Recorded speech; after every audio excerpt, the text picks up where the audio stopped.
whore. Don't do this. Clip! You fool! Today, we're ranking our least faves, worst moves in Big Brother 27. We're talking about the music excitement that is collaboration, and we're fawning over Bronwyn's latest reads in Real Housewives of Salt Lake City. Listen, your friends and family might think this is trash TV, and your mom might have called your love for emo music a phase, but here we know pop culture moments and alternative music scenes shaped us and still do. So let's laugh together, let's cry together, let's scream at the TV together. Welcome to RealityEmos Breakdown. Hey saddies, I'm Monique. And I'm sorry. Today we have to start with some apologies. Gotta. First of all, apologies to Whitney Rose. Turns out, the red hair thing, not a panic, not a crisis moment. What did you call it last week? We don't have to rehash it. I'm sure it was insulting. Turns out that's in support of her daughter, who I guess is being bullied for having red hair. And as a fellow half ginger myself, I think I'm excused. Yes, you are. I agree. Also, with another correction, also apologies again to Whitney Rose. Turns out there were not SWAT officers at Jen Shah's arrest. So I guess the stripper costumes were fine. So they were accurate. They were as far as we would know. Yeah. as far as the other ladies on the RV would know. That was accurate, or that was those were perfectly fine. Yeah, today we are recording not while we're drinking because we learned our lesson the last 2 weeks. So our apologies to Whitney Rose and the accuracy of who Jen Shah was arrested by. It was not SWAT. Yes, it's really good to know that, it was, I guess, just NYPD. I don't know. Anyway. All right, so we definitely want to talk about Big Brother. It's coming to a close. Just two more episodes before the finale. So the latest is that there's only one man standing. Keanu was recently evicted. Morgan is the HOH. There's only 4 folks left: Morgan, Ashley, Ava, and Vince. She nominated Ashley and Ava. Of course, she didn't get rid of her number one, Vince. She didn't put him on the block for whatever reason. It would be really smart, but I think she's winning. Zingbot would not call him her number one. Touche. And also, fun fact, Morgan's HOH album is Riot by Paramore. Now, see, that's a nice fun fact. That is a truly fun fact. Also, just for context, it's Wednesday while we're recording this. This is before tonight's Big Brother episode comes out, but we, and especially Monique, keeps up with the live feed, so we, I feel we're informed enough. Mm-hmm. And yeah, it's interesting to just see one man left. I like it. Have we really not recorded since Zingbot? Yeah. Oh my God. And I just wanted to also talk about the Big Brother social media followers. We did this with Love Island. You mentioned how drastically low the numbers are. But it's not about comparison to other shows. It's about comparison to each other. Yeah, exactly.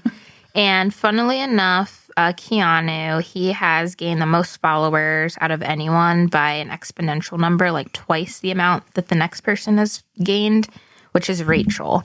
But it's crazy to think that that's 30,000 followers? Yeah, 30,638. I know I just said it's not about comparison, but comparing that to Love Island really makes me realize, I guess, what a very specific fandom Big Brother must be. I don't know. Yeah, it's always been like this. I feel like this season picked up more for whatever reason. I'm not really sure. Well, it's probably because we are in an echo chamber on TikTok and Reddit. Yeah. Or I think there's more people watching. Sorry. While you guys are busy with your political echo chambers, we are wrapped up in our Big Brother echo chamber, and my specific echo chamber is aggressively pro Keanu, and I'm here for it. It does feel a lot less toxic than the Love Island echo chamber, though. So yeah, it's mostly adults that watch Big Brother.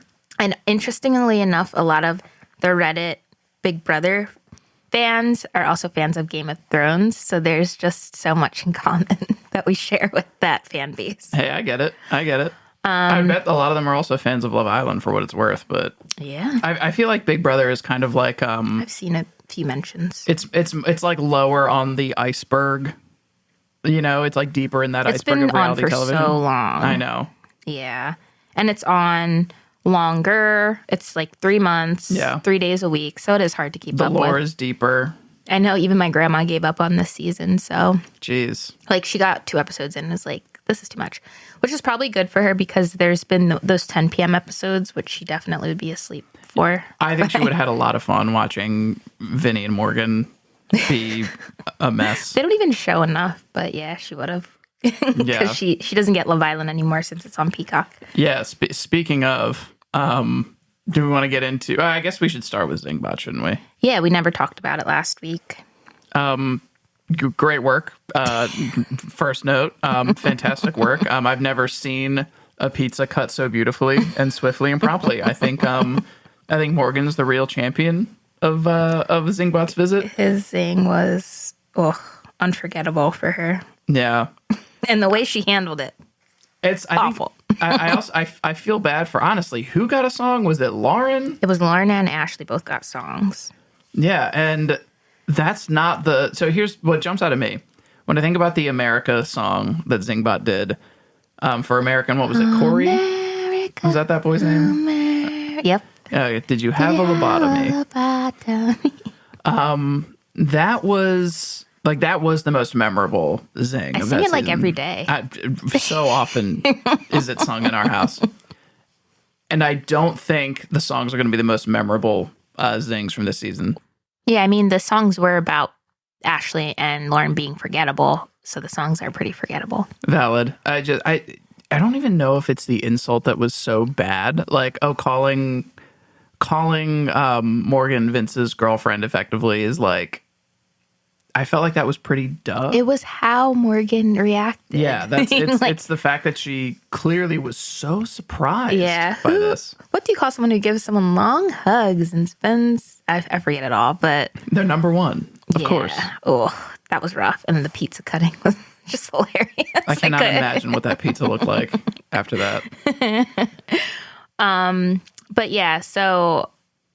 It also kind of annoyed me on last week's episode of Zingbot where they condensed all of the one-nighters into a little montage with Morgan and Vince. Oh, the overnights where they were like... Yeah, because they also spend so much time in bed together and like we're missing out on that. We're missing out on that action. Another sign that she's his girlfriend. Mm-hmm. And some updates in the cheat man, so... Vinny didn't get a video. Everyone got videos from their families, and Vinny didn't get a video from Kelsey. So he's been real weird. And he might be putting the clues together. Yeah, I think he knows that they're not it anymore. So now they have codes for relationships outside of the house. They keep calling it option 1. And they discuss that late at night. Like, what are the chances that's option what it 1 seems can to be. happen? The only, and I'm just doing this to cover our bases because... I can't do Whitney Rose part 2. But there has been, I've seen people point out that the producers don't let you talk about like potentially splitting the cash or anything like that. Okay. And so like people also suspect they might be talking about that to avoid getting yelled at by production. But either way, it still reads quite strange to me. That would be wild if they split the cash. Ugh. Please don't do that, Morgan.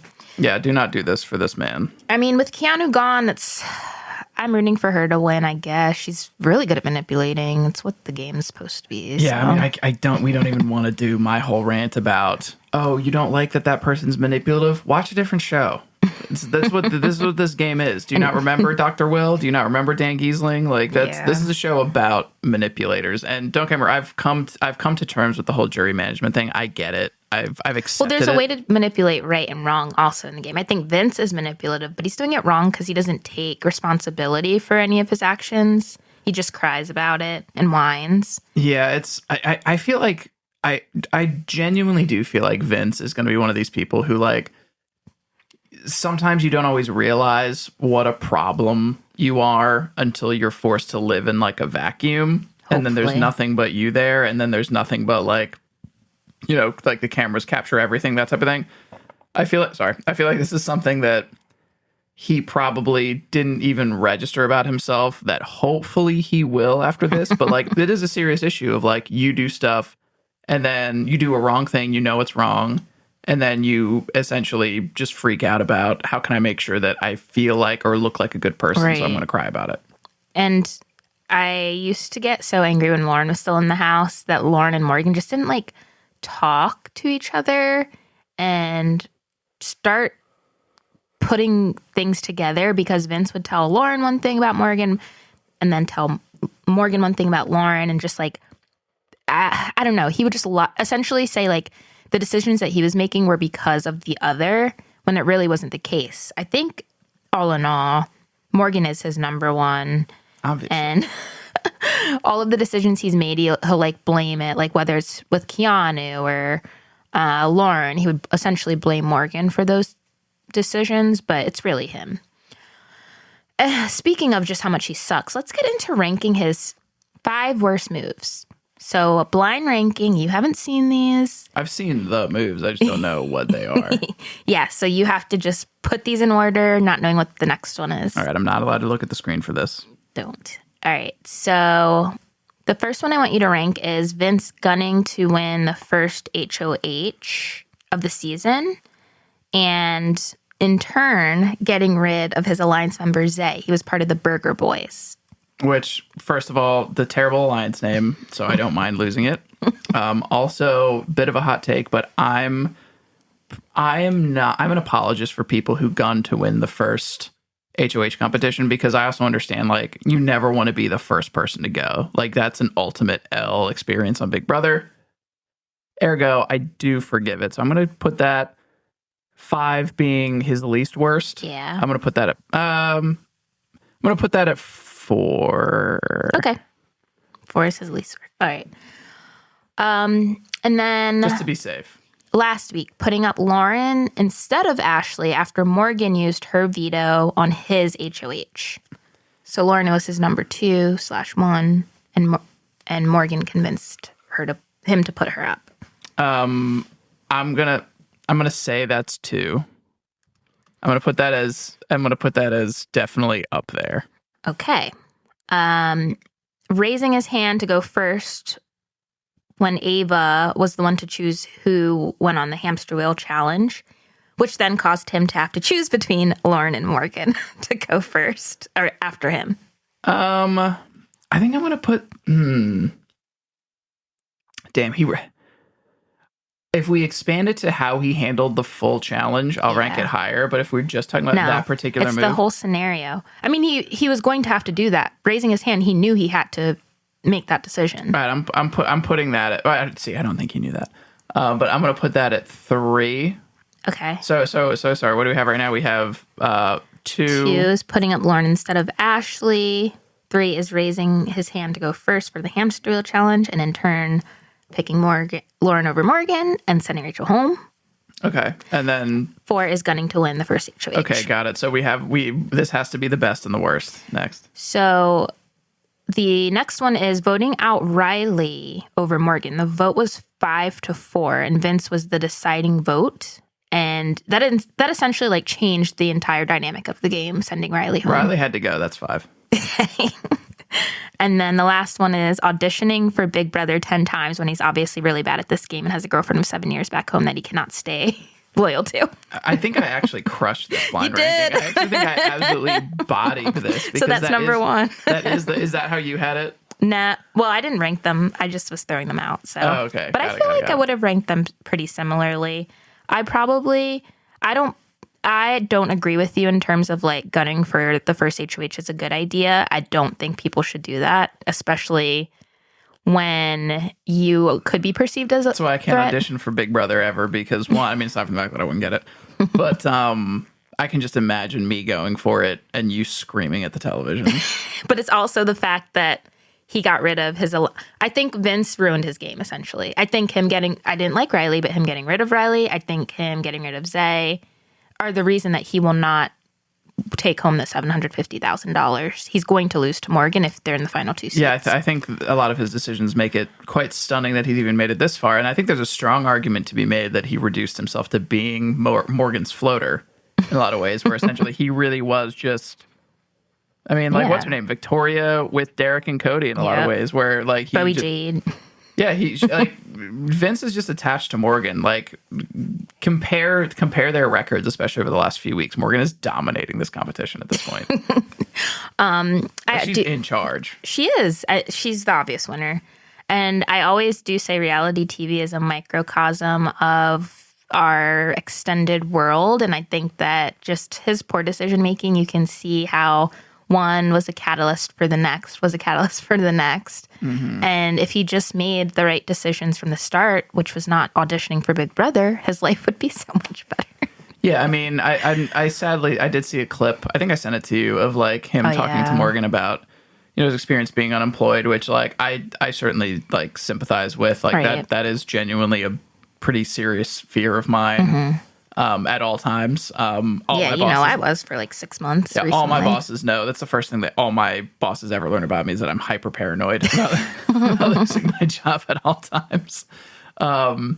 But like, I think there's definitely something to be said about where he's like, hey, I feel like I've been struggling. I'm directionless. And I'm like, hey, man, I do feel like there may be an element of like, sometimes when there's no plan, it kind of seems like failure is the plan. Mm-hmm. And I really feel like I think he thought he could Tyler Crispin his way through this of just like, everyone wants to be friends with me and I was just going to make it work. And he did not play it out properly. That's one thing I don't think he also understands. He does keep relating his game to Tyler Crispin, but Tyler's alliances came to him. Tyler didn't go to Kelly, Morgan, Keanu, and he went to one other person trying to get final 2 deals in like the first week. And that's also what backfired in his game. That was going to be a part. If we had like a top 10, that was going to be on the list, is him going to like 4 different people to try to start an alliance. Yeah. I also just feel like one other notable thing about Tyler is that his alliances had a pretty good habit of surviving.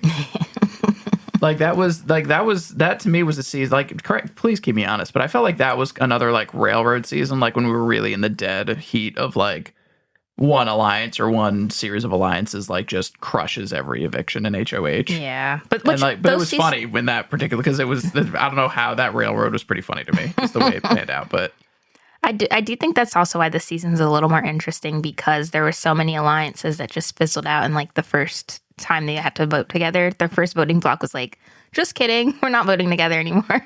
Yeah. The judges didn't last very long. But anyway. The Burger Boys, which I still think is the most... I truly think that... I think that CBS may have gotten involved in that one. Like, hey, you can't say Five Guys over and over and over. They're not a sponsor. I think so, too. The Burger Boys was the stupidest, dumbest name for an alliance. But they got rid of them buns. Zay was the buns. Zay was the buns, and Vince got rid of him by accident. Damn. All right, so we're excited. We've got... I'm not anymore. Keanu's gone. That's true. I'm excited for I don't know why I said that. We're not really. We know Morgan's going to win. It's just kind of like... we don't know for a fact. I mean, who knows? I mean, who do you think makes it through this eviction? Ashley or Ava? It's up in the air. I heard Vince and Ava talking about voting for each other just in case Ashley won the POV, which she didn't. So... yeah. It could be either of them. I think that Morgan will get her way, though, and convince Vinny to keep Ashley. Mm. And then, it does matter who gets the last HOH, because if they're smart, they won't bring Morgan. They won't bring Morgan. I said Vinny should have gotten rid of her last week. That would have been his best move in the entire game, getting rid of her last week. Yep. But I mean, didn't Keanu also... he tried it. Yeah, he tried to explain that. Yeah. But, I mean, can you imagine, like, the jury would be angry. His jury management was not the best, and who knows, Morgan could have convinced people to not vote for him if she went into the jury house. Yeah, but that was his only chance of winning. And now I think he's going to lose against Ava or Ashley. I think he's banking on having a place to live when he gets out of here. And he's hoping to move in with old Morgan. She probably lives in like a gamer house. I've seen some of her content. It seems like it's her own place, but it seems, I don't know. She does give like gamer house energy for some reason. Hey. All right. So we are, again, it's a Wednesday, so we got to watch Real Housewives of Salt Lake City yesterday. And solid episode, in my opinion. We watched it twice. Yep. Renewed my support of Bronwyn. The necklace thing was weird. I'm so over it. I don't even care. I'm like, you know what? Yeah, that was weird. Anyway. I was a Bronwyn stan last season, and I thought it would fizzle out because her and Lisa are fighting this season, but that girl can read a bitch. And it's crazy because she's right. Like, I was rooting for her kind of walking into it, but I was like, oh no, Bronwyn, don't do this. Don't do this. But she came for the smoke like Lisa was avoiding it with her whole heart and soul. It is crazy that, like, Lisa came looking for a fight, but just clearly not with Bronwyn. She kept dying. Like, every cast member was being like, yeah, well, Bronwyn brought up the stuff. And she was just like, yeah, but what did Meredith say? And she would, what did Angie do? Immediately just looking for anyone else to be more mad at, which I guess she really didn't want the smoke from Bronwyn tonight, but then was back into a corner about it. Which I truly thought it's because she was like, Bronwyn's dead to me. She doesn't matter. I care more about, like, I did believe her when she was like, Angie K and I have a history. I care about her. But after Bronwyn read her, I was like, yo, she knew Bronwyn was going to read her to filth. Especially because she knows what she said about Bronwyn on the internet since last season, calling her worse than Jen Shaw. So, like, I guess it makes it better when I know that Lisa's wrong, I guess. Because Lisa, I think, was extremely in the wrong for this. I also think it was very weird how she always wants to have it both ways. Like, this is a Housewives show. These women are all married, and yet, she was friends with Todd and this, that, and the third, and then she tries to do. I don't know if we have to censor this. This is an adult podcast, but gout dick sucker was a crazy insult, couldn't stand by it. And also not that funny or entertaining. It was just stupid. But I felt like it was just dumb. But yeah, Bronwyn's comeback is like, yeah, I'm married and I enjoy that. Is that a problem? Yeah, girl. Like, what is that read? It's especially to repeat it. Yeah. The first time was good, but then it was just like, you keep just coming at her for sucking dick, and like, that's a normal thing to do when you're married to someone. That's like, not, it is, you can't really slut shame her here right now. Yeah. It's even I feel like even if, like, I feel like anywhere but Gilead, that's normal. Yeah. So that episode, it started with a low. I felt like they were talking about their families way too much. So don't care. In fact, I don't even care to talk about it now. Next. And then when we find Lisa and Heather at lunch, Heather's eating a banging looking chicken salad, which made us get chicken salad for lunch today. They control our lives. And then, Actually, there will be one episode, like, when we're on year 15 of the podcast, and, it's like, oh, sometimes they eat nice food on the show, and I'm gonna do a whole episode of, like, best meals. Why are we 80 in 15 years? I know, it's just me. That's the reflux. But yeah, so Lisa and Heather, they have lunch. Heather tries to throw Bronwyn under the bus. Lisa doesn't care. She's like, well, what did Meredith say? What did Angie say? And then they also show Heather and Bronwyn getting lunch. 2 lunches in one episode. And a little later. I'm weak. I'm sick. And it's kind of funny because Bronwyn and Whitney had gone snowboarding / skiing in the scene before. And Whitney's like, I'm so glad you and Heather are getting along. Where the scene before that was Heather throwing Bronwyn under the bus. And the scene after that is Heather also trying to, like, start a fight with Bronwyn at lunch. Heather just will never like Bronwyn. We have to. I don't know what is going on with her, but it definitely, to me, seems like, it almost seems like, projection is not the word, but it literally seems like she has some weird, deep-rooted thing where, like, even when Bronwyn talks to her, she always assumes the worst. It's like, yeah. I feel like there's something between Heather and her therapist, though. Well, it started last season where, it literally is that. It's carried on where whatever Bronwyn says, Heather's going to find fault in it or wrong in it. I thought it was initially because Heather and Lisa have a weird relationship where the first few seasons, they weren't really friends. They were pretty much enemies. Yeah. And now they're really close. And I thought last season it's because Heather was intimidated by that or threatened by their friendship. But it still could be. She could be wanting to, like, dig a deeper rift between them. So that's why she acts this way. But something's off about, like, Heather does just assume anything Bronwyn's saying or doing is, like, a jab at her or negative, and it's really not. Yeah, it seems very strange. It gives Mean Girl and, like, how do I say it? It's like bullying the new girl to me, kind of. That's at least the vibe that I get from it. which they also do to Brittany, but I don't know why it works for me. I don't mind it. Unfortunately, I also really enjoy having Brittany on our television. She is so funny and so not intentionally. It's just great. I saw a video of her just on a scooter out in the wild in Salt Lake with what's her half man's name? Her sort of her man, sort of not her man. Not Donnie Osmond. He's his brother. It's literally it's like Trevor or something. No, it's Torvald. It's like it's her Jared Osmond. Jared, okay. Yeah, and Brittany's interesting because I also thought it was funny how the men were like surrounding Jared, like, are you at that Amy Steele party? Like, are you in love with? Oh well. That was a funny scene. Yeah, watching him escalate that, he's like, "Yeah, I like her. I love her. I'm in love with her. I'm madly in love with her."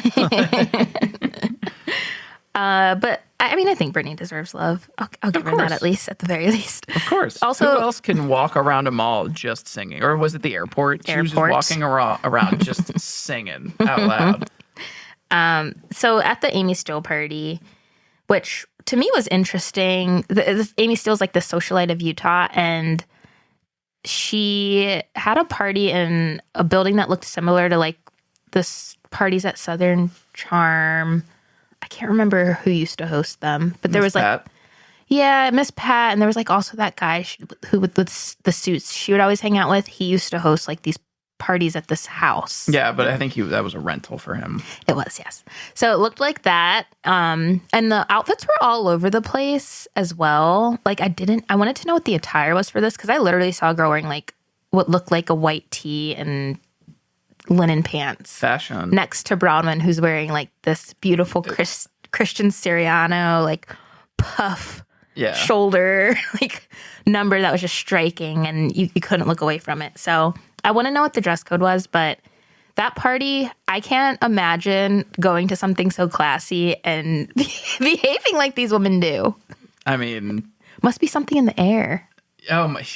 I don't even know how to get into that, but there might be for another episode because we're what 27 minutes in at this point. But there is a whole thing about heavy metals being at the bottom of the Great Salt Lake and how it's evaporating so much at such a rapid rate that as that happens, the stuff goes into the air, and there really is an argument to be made that there is actually something in the air. I forget what the chemical is. Or what? Did he say arsenic? I think it might have been arsenic, but either way, crazy to think about. But, the evidence is the evidence. Yes, that. Don't worry about interviewing or investigating or looking into general behavior in Salt Lake City. Just look at these rich ones. We have to find that TikTok user's name to give him props for what I think is great investigative journalism. Evan Lazarus is his name. At ELAZIEE. Thank you, Evan. Thank you, E-Lazzy. For your great investigative journalism. All right, so that episode was a doozy. Can't wait for the next. We even watched Watch What Happens Live right after because we were like feeding for more. Which I rarely do, but that was true. I think it was a stunning fight. I think Lisa was very in the wrong, and you can tell that I think she knew she was defeated when she just starts going, "You're a disgusting pig," or whatever it is that she said. But she just like backed off over into like the lamest insults when Bronwyn continued to press her on the fact that at least this Amex lawsuit is not dismissed, it seems. Yeah. And like the fact that Lisa wasn't willing to push back really suggests to me that a lot of it is true. Allegedly. Allegedly. I mean, I don't want to. Obviously, we are not lawyers, as Lisa would never hesitate to point out. She did multiple times. Also, again, trying to shame Bronwyn for her schooling. Yeah, she's like, you need to go to college, and then Bronwyn's like, I think you need to go to get a job to pay off these. Was that again? No. Too relevant. All right. Bronwyn, clap, snaps for your reads. Lisa, I still, for some reason, love you. Jail. Even though Eric doesn't. Done. Still think you're iconic and hilarious. But it kind of sucks to see you as the villain. I mean, it's also the obvious villain this season. Unfortunately, it's crazy to me that like Angie called it on the whole Amex thing. Like, oh, there's a guy who pays for, your MX, Allegedly. and like now suddenly that happens to be coming out in a suit because on top of everything, I guess she owes him for this. I don't know. I'm genuinely very curious as to how we got here, but the fact that at least per the lawsuit, this is all supposed to be hidden from John, I think is just a terrible, terrible look. Bad look. Yeah. For sure. So we're going to shame Bronwyn for sucking her husband's dick. Well, at least Bronwyn's not going and having secret bank accounts with another man on her husband. I feel like one of those is much better behavior. All right. So you did that. Real Housewives of Salt Lake City. Yeah.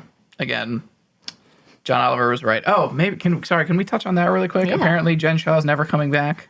Which really means that Andrew Cohen. As John Oliver said, Andy is not the super producer that John thinks he is.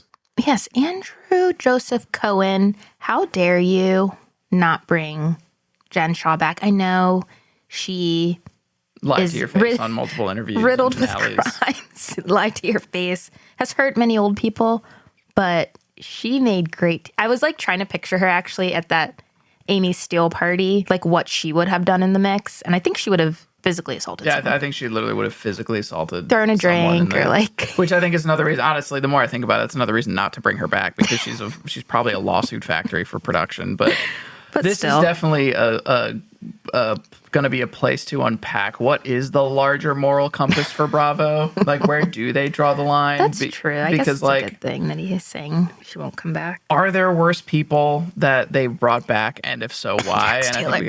I mean, did Jax Taylor rob and harass thousands of elderly people? He had sex in the 93-year-old woman's home with Faith and probably stole money while he was there, allegedly.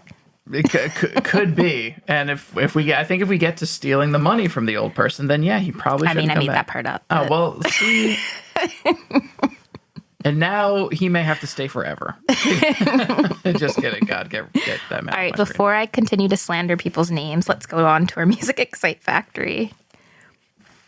So over the weekend, I saw Cartel, and I did not. It ignited something in me that makes me want to talk about, those old school bands, but also some collabs that we've been seeing recently that have bled out of my love for seeing old school bands. Oh, yeah, Riot Fest.